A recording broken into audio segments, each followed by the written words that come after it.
Uh, Hello, everyone. My name is Andreas Diaz, aka Andreas Pop Culture Guy. Today, Will and I are back again for a spectacular, finally, Loki Season 2 podcast. Sorry about the live stream, folks. Just technical difficulties, as always, with technology, which is annoying, but whatever. We had to compromise as always. But anyway, so me and Will back again. Just a reminder, this is a podcast. This is going to be under Andrea's Pop Culture Talk, and then later I will transport it into a Marvel Plus Talk very soon. So anyway, Will, how you doing, buddy? Yeah, good. How are you? I'm doing great. I mean, I'm taking over the world. I'm a time cop, apparently. What else? I prefer myself a Time Lord, a running joke from the show I've been doing for the last 6 months. And so just finished Loki season 2. So how about you? How's life? Yeah, no, I mean it's been pretty good. Um, yeah, my job has been picking up, and Mm, that's yeah, good. no, it's been good. That's good. I hope you had a great Thanksgiving. Yeah, you too. Yeah. I know you said you cooked with your mom. That was really great. So Yeah, yeah, that's very good. But yeah, so yeah, how to say it. Just to iterate, yes, I know, folks. Well, Andreas, you did a weekly discussion on Loki. Yes, I did, but that was the other channel, MCU Bleeding Edge. I've been a contributor with them. I was invited to do the Loki. It's not my first time with them. I did Secret Invasion weekly as well. And yes, I did it. You can check it out, and you see my rating and my appearing on the 6 episodes during the 6 weeks it was airing. It was always on Fridays that we did it. But no, me and Will are here to discuss the in depth of overall the season of Loki season 2, what we like about it, what we didn't like about it, and go from there. So Will, uh, right from the start, what you thought about this season? Uh, did it exceed your expectations, and how do you rank this in terms of Loki season 1 and the MCU in general? yeah. I did like it. I liked it Hmm. a lot. I don't think it quite hit the highs of season one for me. Okay. Um, I just felt season one felt a little more. Um, what's the word? Um, it felt like they had a stronger vision for like what the Hmm. show was, whereas I feel like this they were kind of trying to figure out how to deal with the consequences of the finale of season one, and that the entire plot was kind of Hmm. resolving that, which was fine, like it worked. Hmm. Um, but we missed some of the more fun elements of season one. Hmm. Like season one, we had more time travel and space travel, and it felt a little more um, experimental, Mm. which I I liked. see. Okay. All right. I see what you're saying. I agree with you. I in a different way. So I really like this season. I fairly enjoyed the 6 weeks that I read collection and review it. It was I mean let's be honest. I don't like referencing the show, but like compare this to Secret Invasion, it was like leaps and bounds better than that show. Yes. And I was just shocked how just the quality of the production design, the score, the actor's performance. I mean, it was like very top notch. Like this is what a Disney Plus show should be. Yes. In general television, as we watch scripted ones. But yeah, I kind of agree with you about it. It's tough for me. Like I liked it, but it's not my favorite in terms of like I favorite over first season as well for different reasons in Mm-hmm. terms of relationship of the characters. So like we will get into the nitpicks. Like I was very disappointed on what we did with Sylvie and Loki's relationship in the series. I get what they're trying to do, but I don't think it was successful as I think they thought it'd be. Um, and yeah, and it was all about the consequences of last season, as you say, Will. Focusing on what happened with the finale. But it almost felt like they were trying to reset themselves, and like it was like this season was like a hard reboot on this show, or in like the universe that Loki had to exhibit. The TVA, Kane. When we get into like the Kane situation and all that. I thought they were really like almost like they were like simultaneously rebooting and also expanding your universe at the same time, which was weird. So, but yeah, so I thought it was a fairly great season that like made I think these two made Loki the TV show as one of the best MCU projects. Like combining these two seasons, like it's one of the best MCU projects. If I rank the Disney Plus shows, like this is going to be in my top tier, like MCU project. Like it's really up there, and that's very impressive. Like out of all the projects, I wasn't expecting Loki to be like this top tier. So, I thought that was very surprising. But yeah, so I guess like picking up from the season, the season finale, I liked that we picked up immediately from the finale. That was something I was quite concerned. Like we were going to be stuck in this alternative timeline where, like, because we know from the was it the not the post credit scene, really the final season where the final scene of season one where Loki is talking to Mobius and Hunter B-15, and they don't recognize him, and I was worried if that was going to be played out in the whole season, and before he get back to his like regular friends from the timeline, but it wasn't that. Like it was only on one episode, and man, I was shocked how good the first episode was. Just picking up everything and like the time slipping, and like I was very impressed about how the first episode was. Like so fast paced, and like so like very much Back to the Future Part 2, where we got so like things coming up, like the time aura, because of the multiple branches, it cannot hold it. Like I was surprised how many episodes were like that was a setup for the bigger plot. Not to the next episodes. The time sleeping, I thought the time sleep was done, but we got back to it again in episode 4, 5, and 6, which I was shocked that we got that back. I thought it was like a one thing, which that was a surprise to me. And and just the aftermath of the TVA finding out that they're variants. They were taken from the timeline, and I was very happy that we dealt with that, especially with B-15 and Morbius. So, and it was great to see Casey getting more role, which was great, and he was very funny. But yeah, what you thought about the start of this first season, the first episode? It was incredible. What are your thoughts on the first episode? Yeah, no, I also thought it started really strong. I liked all the time traveling, like the time traveling puzzle of the time slipping in the first episode. Just Loki slowly figuring out what was going on and how to fix it. I thought that was interesting. Then, as you said, it really set up a lot of things for later in the season. Very well as well. Yeah, very impressive. Like I always thought like was it the fix like timeline that hasn't happened yet? Like it was really cool. And by the way, folks, spoilers. If you haven't seen the season, do so before listening to this podcast.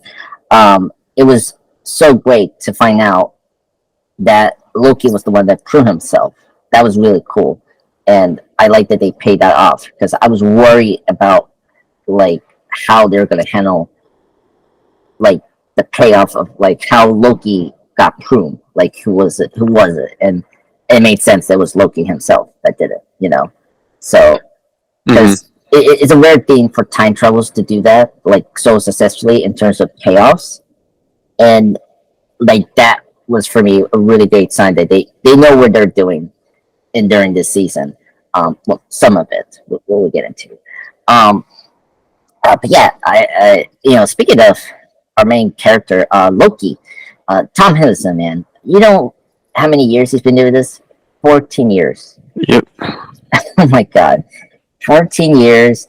Uh, like I mean, what, 6 or 7 movies and 2 seasons of a television show? That's insane.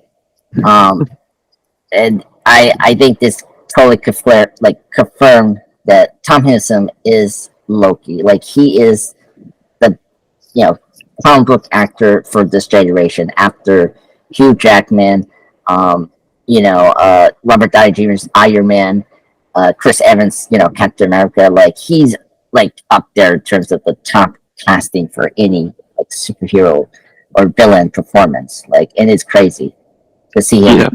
from this far, from the first Thor movie and then to now, which is crazy. Yeah. Yeah. What we thought about like Loki's journey here, and like Tom Hiddleston's performance in this season. Yeah. Well, I loved Loki's arc this season and in the first season as well of kind of figuring out um, not just what it means to not be like a villain, but what it means to be like a god in the way that kind of always thought of himself as, and like what kind of god he would want to be. Mm-hmm. And then Tom Hiddleston's performance was incredible, and yeah, I would agree that he's like one of the best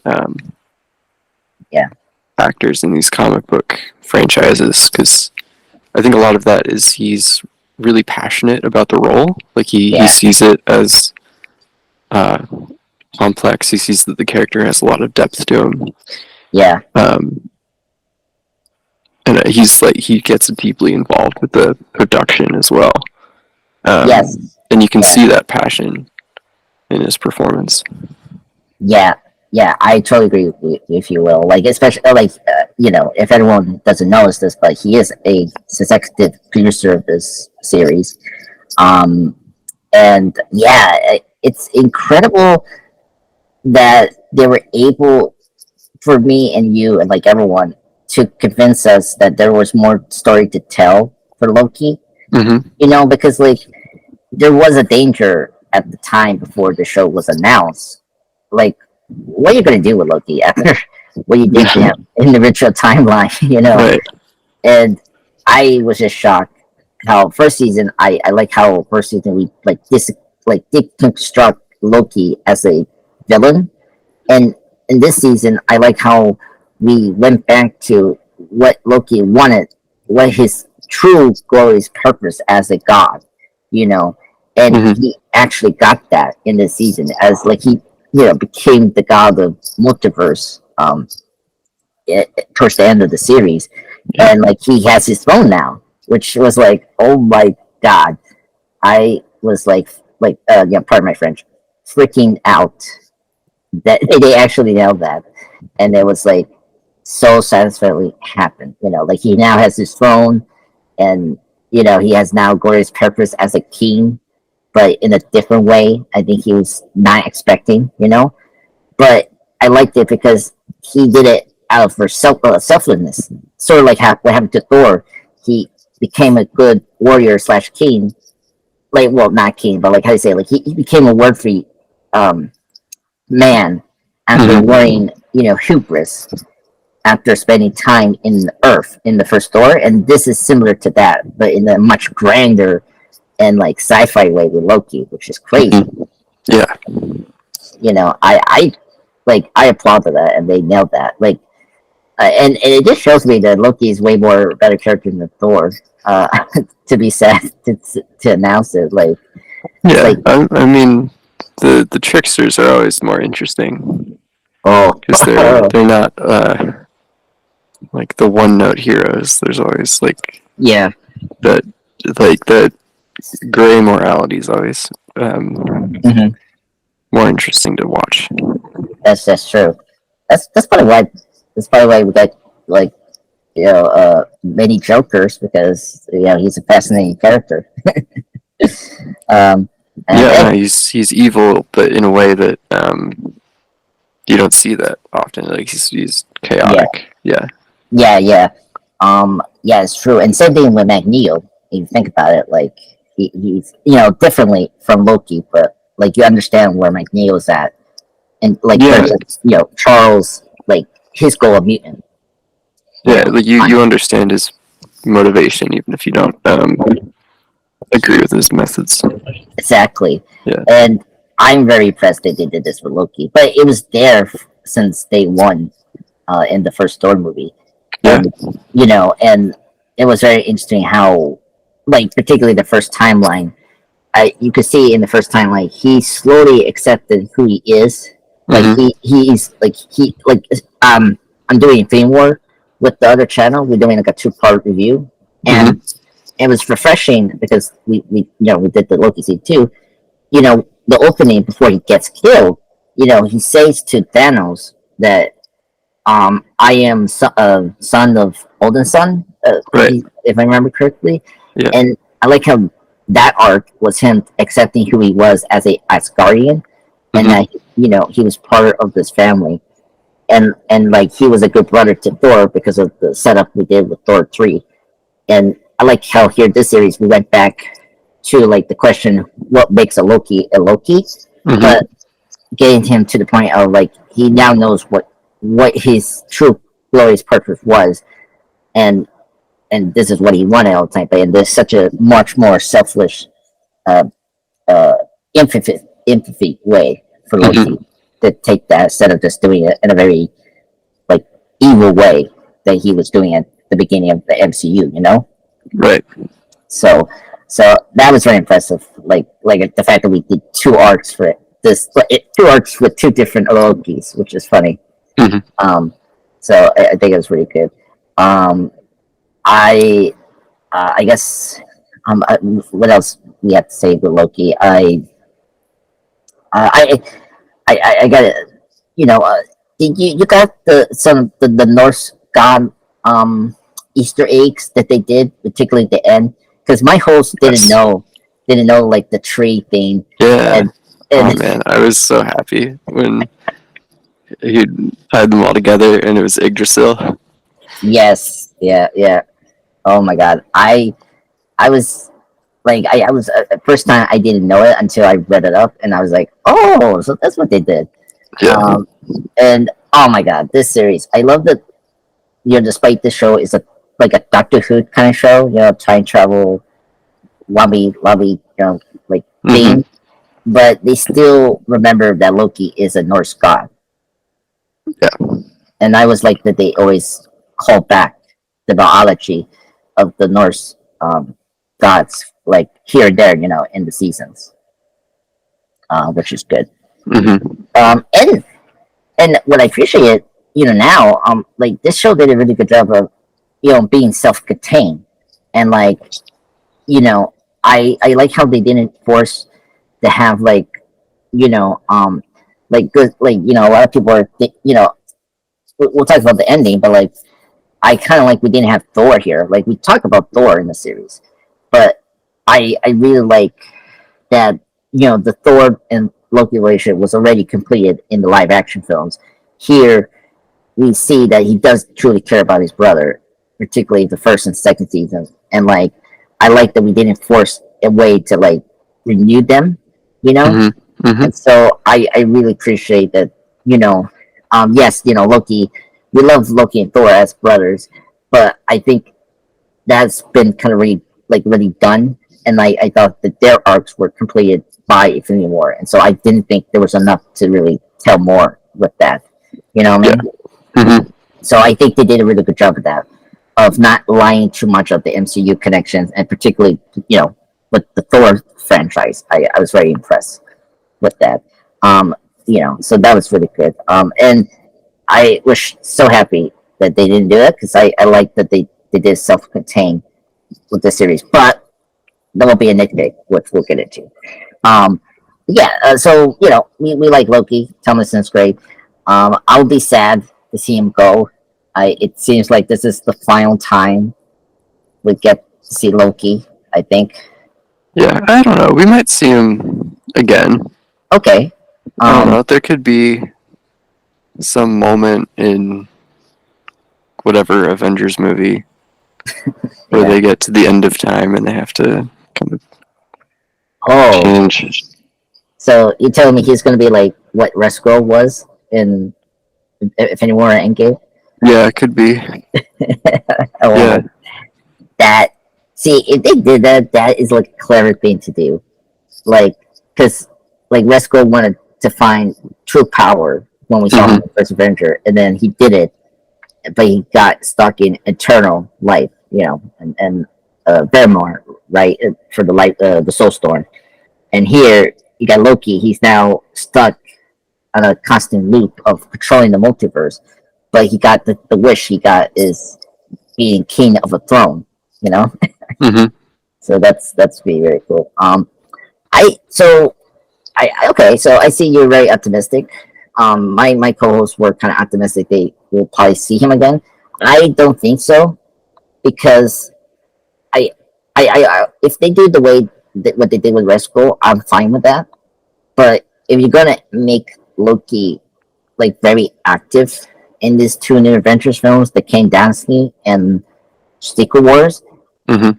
you really to have a good story for that. And I just don't want them to like pick up Loki because I feel like this show is good. I don't want another writer. I mean, despite that recently Michael was it Waldron, the showrunner for the first season, is writing both Avengers movies. If you guys Right. haven't heard that news, I'm if he's gonna do that, then I'm fine. But I need to be very convinced if they have a story for Loki. But if this is gonna be the last time, I'm happy. It's the last time. I Yeah. think this season was a good conclusion for Loki. I mean, this second Loki, basically. Mm-hmm. It's because I don't know what else he can do with this Loki. I mean, like it's going to be like very far fetched and like ridiculous like Dom Trail and Fast and the Furious or like Doctor Who has become. Mm-hmm. But yeah. Okay, so I just want to address that because we don't know what's going to happen with the MCU with the giant Avengers and all that. And the writer strike things done and actors strike. So let's talk about the cast briefly. Let's stick with the OG cast. They're great. I was very happy. Owen Wilson's character Morbius got a lot to do in the season. Mm-hmm. I like that we finally pay off his. Oh my god! I hate that I did this. Like I forgot what his ski jets. His obsession. Jet Ski. Yes. ski. Yeah. Yes. Or So personal watercraft, first of since jet ski is a brand name. Oh, okay. Yeah. Right. That's That's very true. the joke that they kept making in the episode where they met his variant. Oh yes, in episode 5. Oh Yeah. my god, yes. Oh my god, when they got to that timeline, I was giddy, and him driving it like an action star. Mm-hmm. It was like, oh my god, this is happening, and then he's actually a salesperson for that product. It was really great. But yeah, well, we think about Owen Wilson. I love him. He's such a great character. I we didn't spend too much time with him and Loki, but they didn't forget about the relation of those Mm-hmm. two. Right. So I was very happy. What were you thought about his character in this season, Will? Yeah, no, I thought he was good. I liked that we had that one episode where they went back to find Victor Timely. I liked that we got the buddy cop dynamic between Yep. Loki and Mobius again. And then I liked seeing him in his life on the timeline. Yeah. And just like how that knowledge affected the Mobius that we knew. Yeah, no, I thought he had good arc as well. Yeah. Uh, I was like, I like how like I like how we did deconstruct Morbius in this season. I'm Hmm. like, asking the question is like, did he check his timeline, which he did, and like, it was very fascinating to see him not like go back to this timeline. Like he's like moving on from that. Hmm. Like he knows who he is, and it doesn't change who he is. And it was very interesting, like how he accepted this timeline compared to others, in the TVA. And yeah, and I just dug his relationship with Loki. I was so happy they didn't forget about it. Episode 3 is actually my favorite of season 2 because of the buddy cop thing. Like I was so happy they didn't forget about that. Hmm. Um, yeah. So and there was again, Owen Wilson was a great actor. I love his comedic moments. My favorite was always the pies. Like I like how he always like chasing after pies. Like particularly in episode 2, there was like a pie recurring gag. Hmm. He goes to this random place and conveniently it's a pie thing. And then later, when we go to Sylvie's timeline of the 80s or 82 or something like that, I forgot the location, but like in McDonald's, he's gonna get the apple cider thing in McDonald's, and that was funny. Yeah.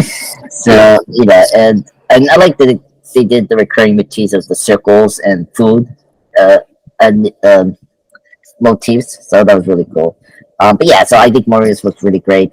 I kind of wish we spent a bit more time with his timeline and like get to know more better about his original timeline. Hmm. With the 5 people in episode 5, and because I feel like I understand the dramatic purpose of it, but like it wasn't enough for me to care about their like existing life. If Yeah. you know what I mean? Yeah. No, I do. I would agree with that. Yeah. And then conversely, we'll move to Hunter B-15. I was happy that Hunter B-15 got more to do with the season. Hmm. I thought the actress that plays her it was great. She was definitely the MVP of this season, and I really loved it. I was happy that she, it was very funny. She was like a doctor in 2012. That was really interesting in the Thailand branch. Hmm. And I like that we got more her and Morbius together as a duo. I really dug their like thematic as a team up. So yeah, I thought B-15 was handled really well, and we didn't forget about her for this whole series. So she was really good this series. Anything to add on about B-15's character arc or her involvement in the season? Yeah. I mean, I like that actress. I like her in everything I've seen her in. So it was nice to Mm, see her with a more prominent role this season. yeah, I don't know.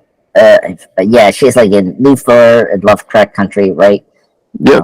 Uh, And then she just had a voice role in Scavenger's Reign. I don't know if you've seen that. okay. This is a really good animated sci-fi show. It's on Ooh, Max. oh, Yeah, it's very good. oh, I need to check that because not to subtract they diverge from the topic, but I actually my one of my the host actually gave me his account for Max, so I'll probably check it out. Yeah, Um, yeah, and maybe we could do a session podcast one day. I think that'd be kind of cool. So a section at business show with Brian Cox, and uh-huh. Yeah. yeah, No, I love Succession. that's good. Is it Yeah, because I seen clips of was it the Tom and Gray thing, and that yeah, cracks me up. yeah. But yeah, I do recognize her. She was in Black Mirror in the episode Playtest in season 3. I don't know you've seen that show. No, it was too much for me. Oh really? Black Mirror. Yeah, Oh, it made me feel existential dread, and I couldn't do it. oh my God. I can understand. I mean it's very bleak, but Yeah. there's some episodes that are not too bleak. Um, and season 3 is great. if you go try San Cristo, it's a great episode. It's very like hopeful. Okay. Yeah, Yeah, I've heard that, but yeah.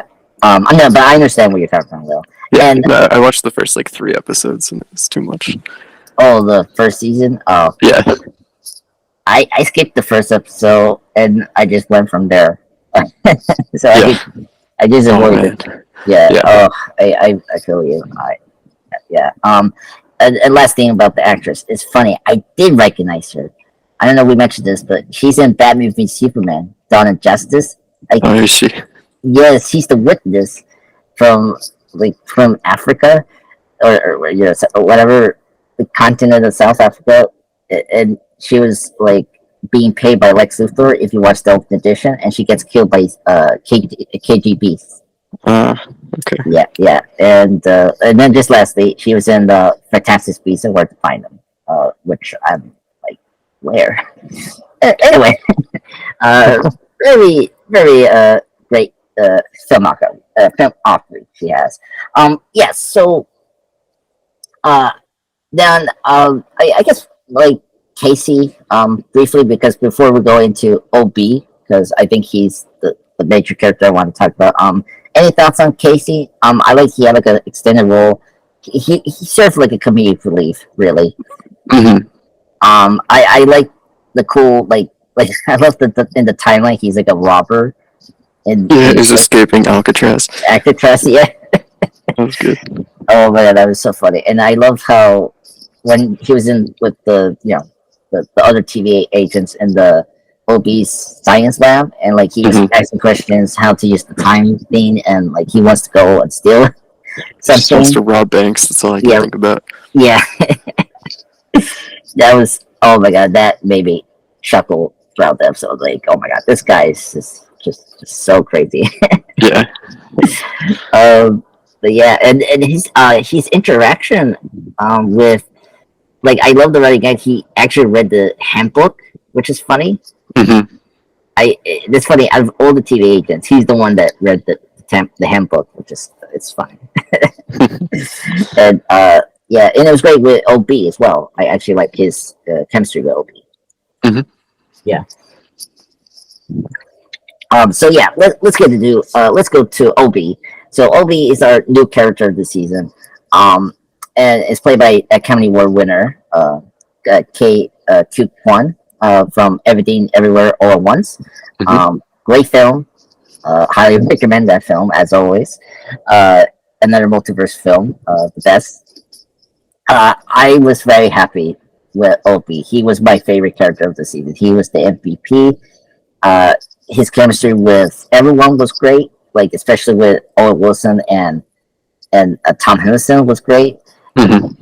Like he served the great purpose of like making this scientific jargon expedition so well that I was engaged and follow what he was saying, and but at the same time making it fun and funny at the same time.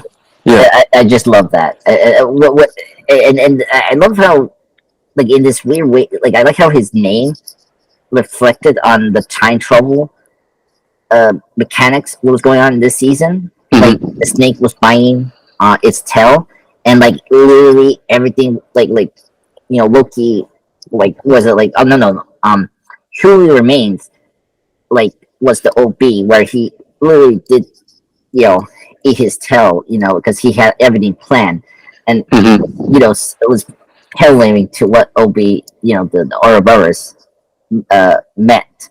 So I really dug how they use OB and the name Ouroboros in this show in such a like thematical way.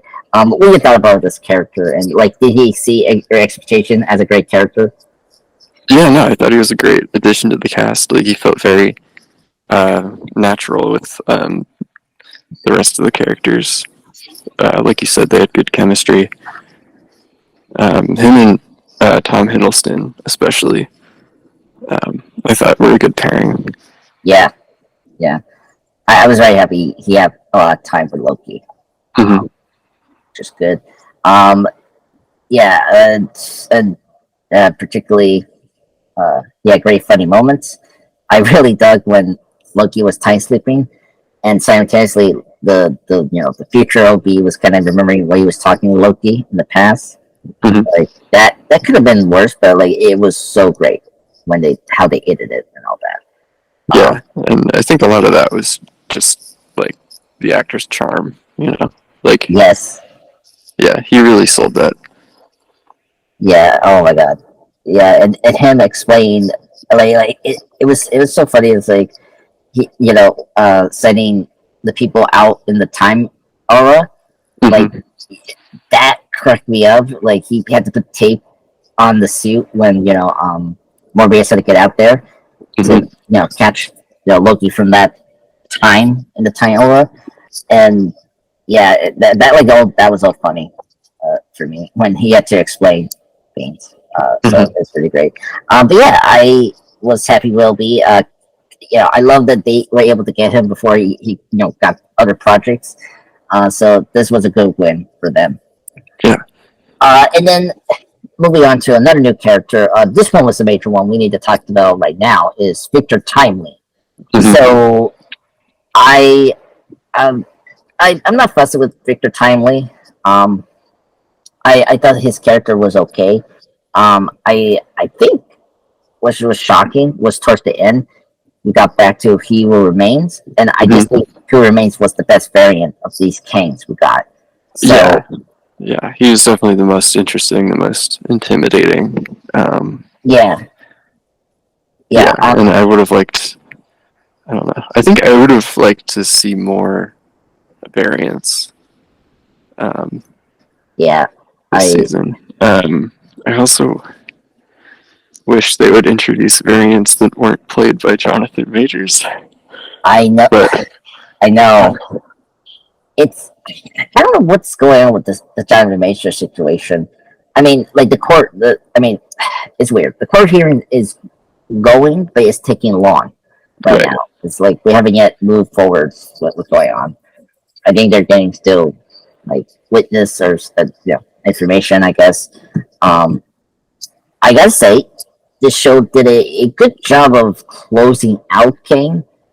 If Marvel if they doesn't, really want to move on, yeah, yeah. So the flip side of it is that they have a way out now. yeah. It's just it's been so weird to me that like the first season of Loki really established that a Loki can look like anything, Mm-hmm. and then Kang every single time is played by the same guy. I know. I feel like this is just the inconsistent of their rules of variant means. Hmm. Like, I mean, it's weird. Like, this show is consistent but also contradict. We've seen versions of Loki that looks like Tom, but then especially episode 5, Journey into Mystery, Hmm. these other new, different looking Lokis. So Yeah, I I mean, like I think it makes sense if like maybe the majority of uh characters variants look the same, but they don't all yeah need to look the same. yeah Um, yeah I know that, but well, yeah, the thing that's frustrating me is the movies. They're like mhm, continuing that the variants look like the actors, except with No Way Home. right. And I guess we don't know who Reed Richards is going to be. That could change things. And they're going to recast Xavier at some point. Yeah, um, But yeah. I'm kind of worried about that. I don't know if you've seen the Marvels. I I haven't yet. Oh, you haven't yet. Okay, I'm not gonna spoil the post credits scene then. Oh, okay. There's something that's related to X-Men, and it just throws. Well, I'm excited because of the actor, but it just throws kind of a confusion of like what we're doing with the X-Men. Interesting. Okay. Yeah. Well, when you get to it's very shocking. It's weird. Like there's two scenes that like are post credit scenes, but there's one like there was one that is towards the end of the movie, and then when we get to like the credits, there's a Hmm. mid credit scene, and you don't have to stay behind. Will like you just Okay. There's yeah nothing at the very end. yeah exactly. And that's the one I'm talking about, where that's the scene that like I'm excited, but it's also kind of worrying where we're going with X Men. That's all I have to say. Okay. So, but yeah, I agree with you. I like the option, and I don't know if you heard the crazy news that has been happening with Marvel. Like, it's been a while, but the Variety thing leaked, and the articles suggested that I think Marvel Studios are thinking to replace Kane with Doctor Doom. Yeah, no, I saw that. Um, Again, I don't think that would be Not good. a good idea, No. especially when the multiverse makes recasting so easy.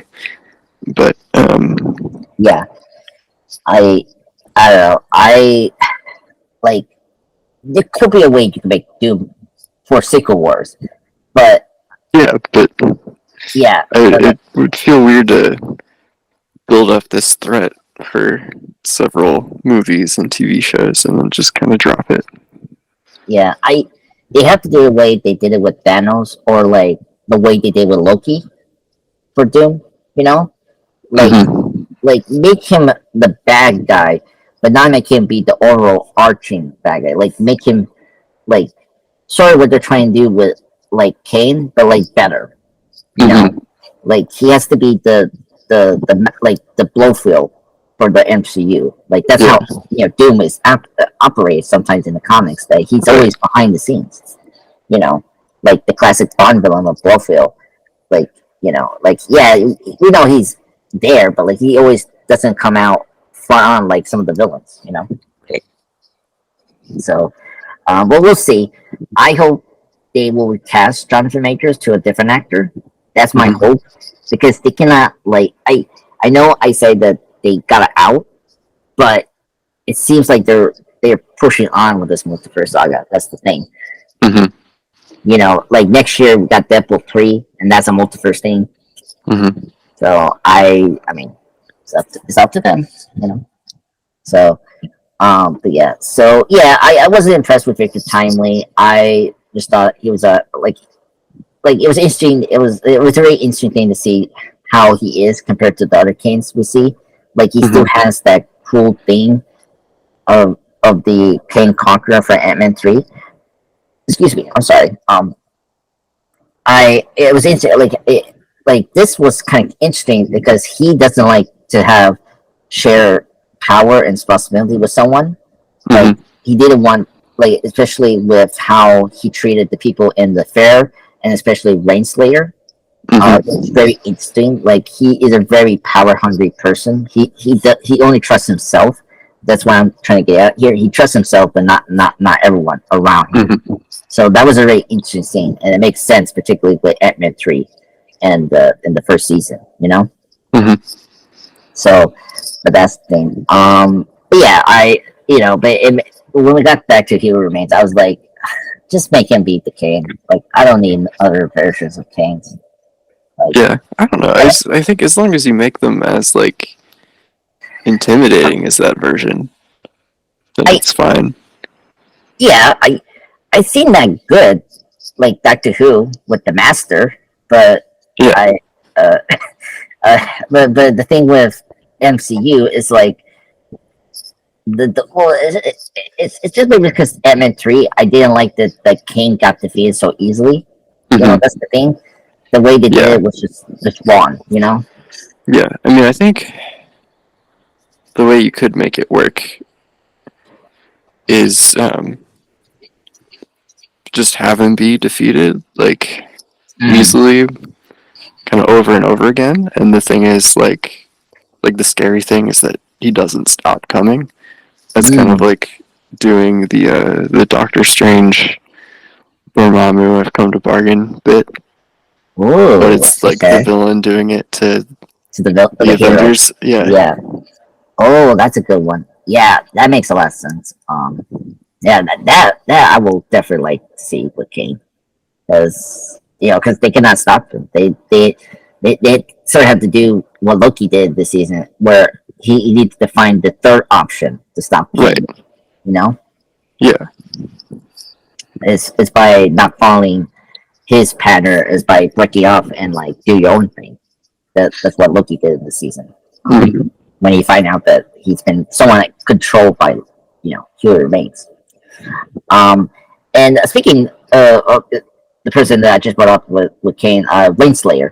Um, I like Rainsail. I love their interact. Like, by the way, Miss Minutes, very creepy creature. I was Yes. I the reason I love episode 3 is just like, wow, we went far with Miss Minutes.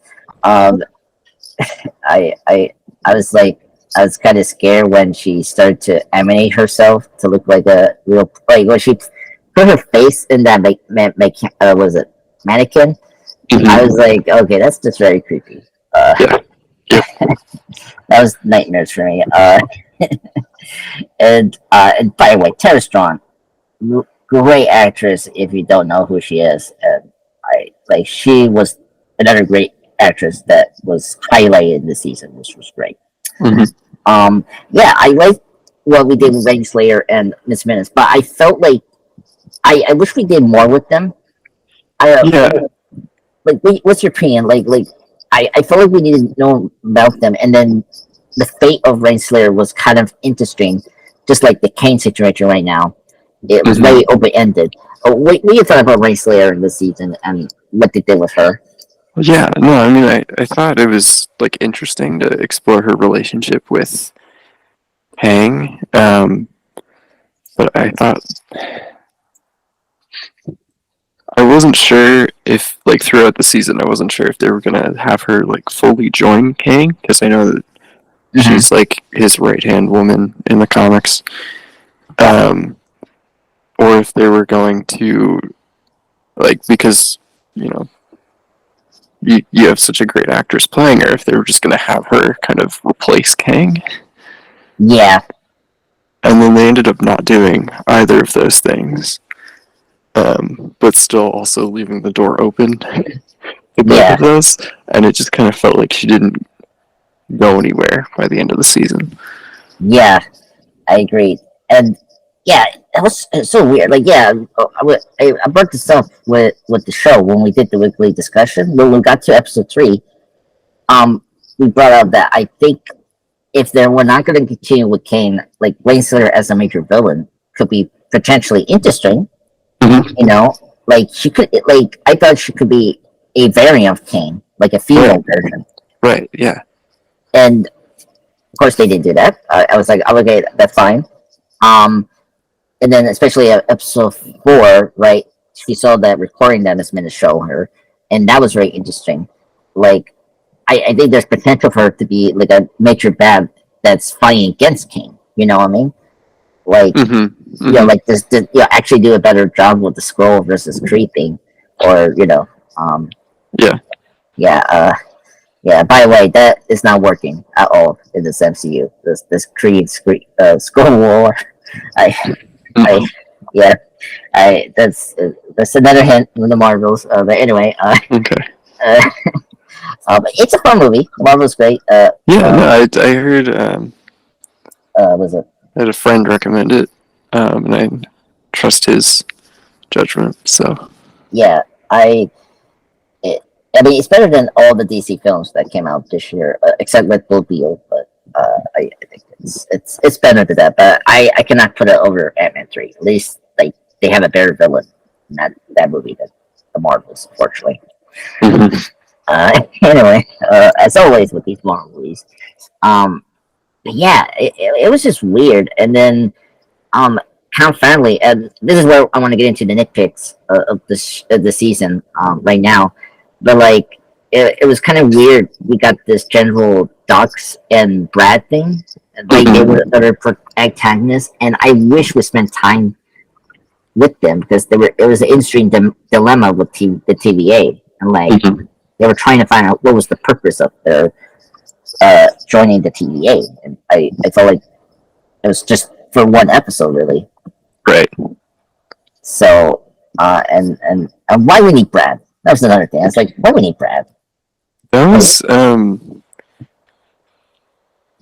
I was so confused when I was watching episode 2 yeah, because there was nothing really in episode 1 that suggested that that guy was like shaken by the discovery that he was a variant.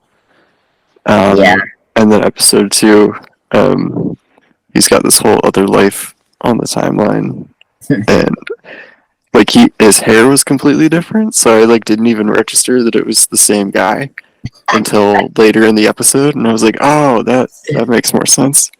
Uh, I was like, yeah, why are they talking like I should know who this person is?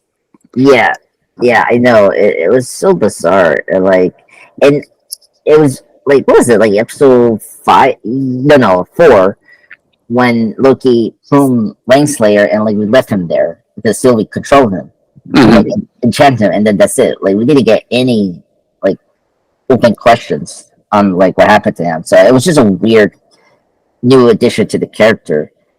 But Yeah, and this is something we need to get into. Like, despite I like this season, this really shows that like I think that they could have easily done like a 12 or 10 episode run for this season.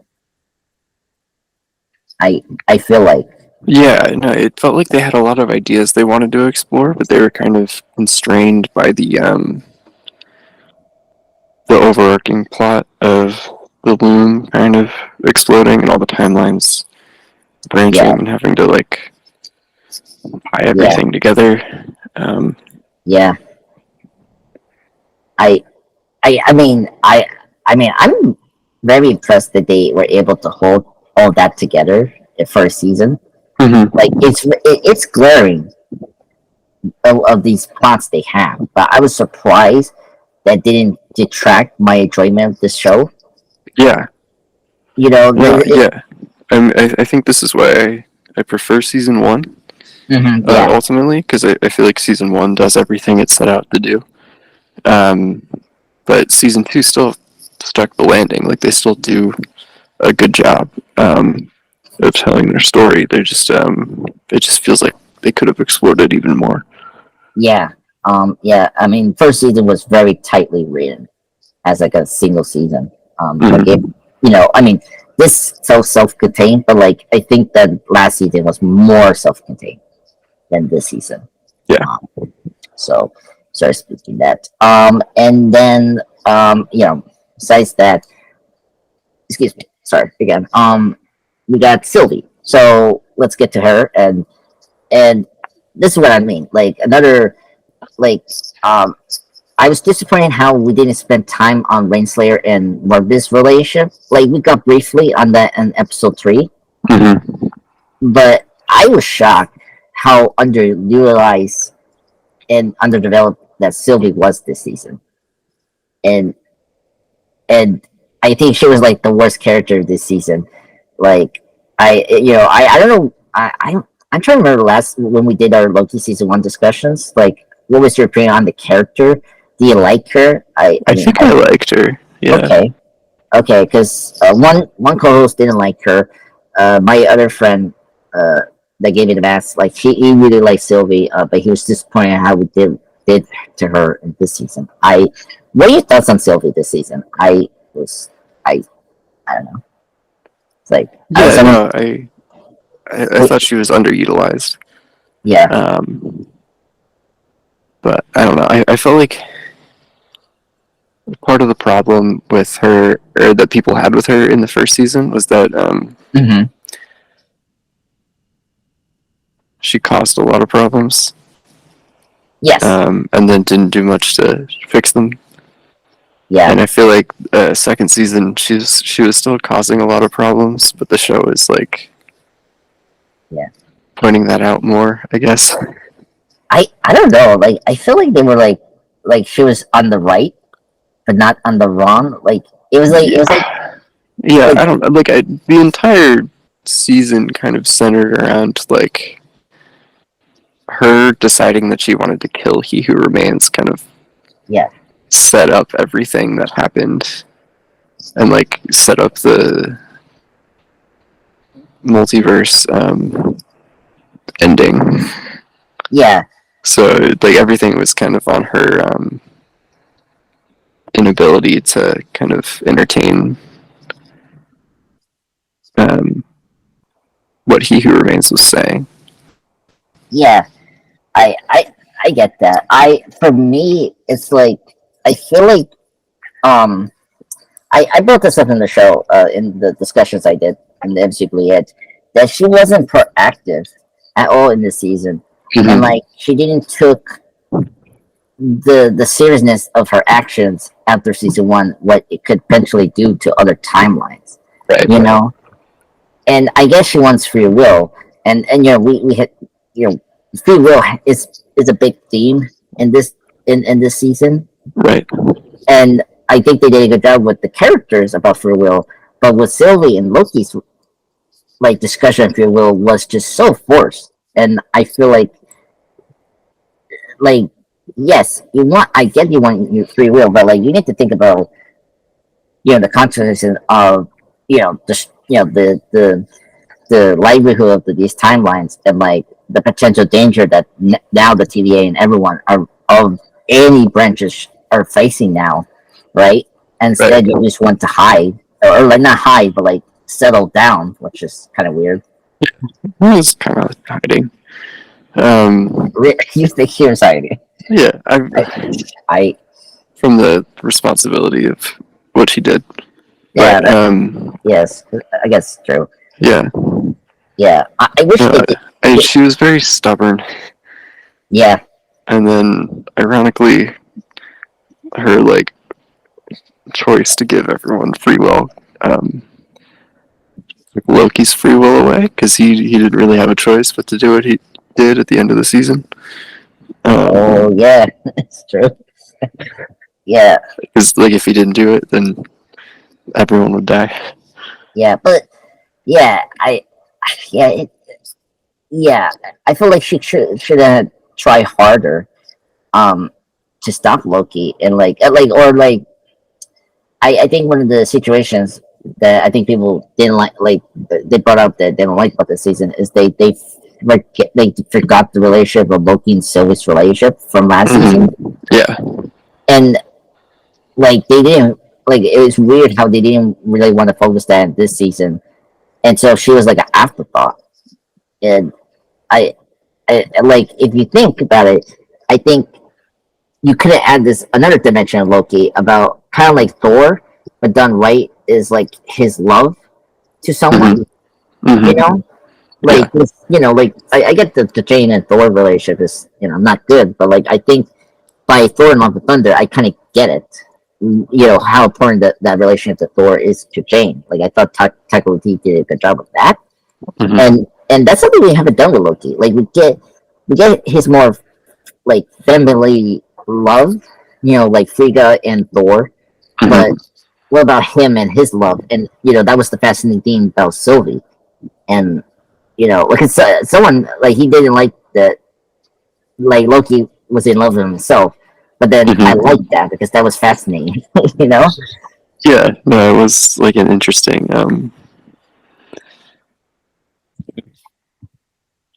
window into his psyche. But the only Yeah, person he can really like connect with and love is a variant of himself. yeah. And you think about it, like if Sylvie realized that she too had to sacrifice her free will to join with Loki, then that ending could have been much stronger. And like, Yeah, no, it could have been a you more know, interesting ending, almost, if he kept having to go back to that moment with He Who Remains, yeah, and the real solution would be to like talk her out of it, hmm like talk her out of killing him, and then they take over together. yeah, yeah, yeah, and then they make the decision to do it together as as a team, and like, They give up their free will so they can give everyone else yeah, free will. exactly, yeah, for real. And I think that could have been like a good ending for both of them. Uh, Hmm. it, it didn't do that, and I don't know what to say about her ending. With, I mean, I guess she truly now has a free will, and Right. she can go anywhere. But I'm not against to see her again in the movies. Like I still Hmm. like Sylvie. I hope they could do something with her and maybe fix her character, like redeem her. Yeah.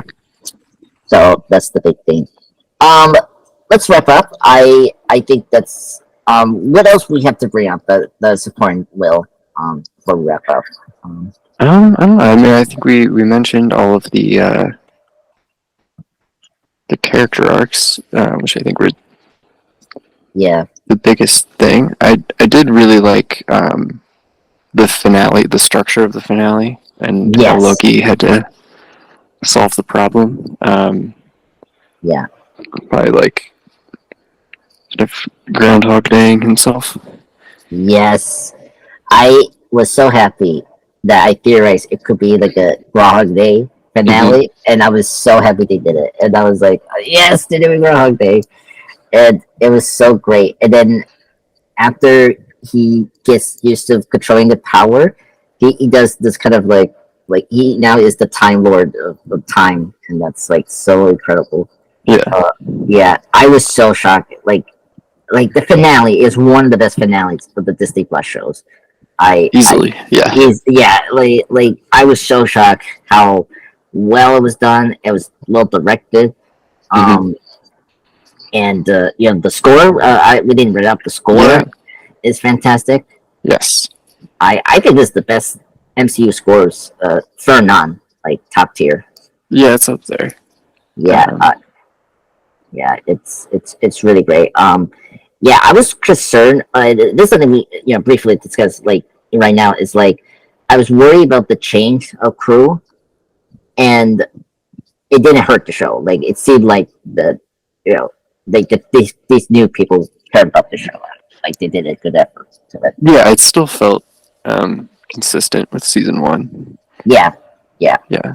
So, because I was really worried about that, because Hmm. sometimes you don't know if they'll be successful now. So, Yeah. but yeah, yeah, the finale was crazy. I mean, like again, compared to Invasion, like this looked like an actual like movie series. Like, Right. I mean, the nice thing about Loki was always that it had its own like kind of visual style. yes, Like so much of Marvel just looks exactly the same, but yeah, like Loki really had its, like a unique aesthetic and vibe. Um, yeah, so it's just fun to like watch that for yeah. an hour every week, where it doesn't feel like stale. Yeah, I agree. Also, I want to bring this up because it was very interesting to hear this from was it a video I saw yesterday or something like that. With the variety and I don't know if you heard this book, The Reign of Marvel Studios. I heard that's a really good reading. And they like gives you the in and out what was going on with Marvel Studios from Hmm. first Iron Man to now.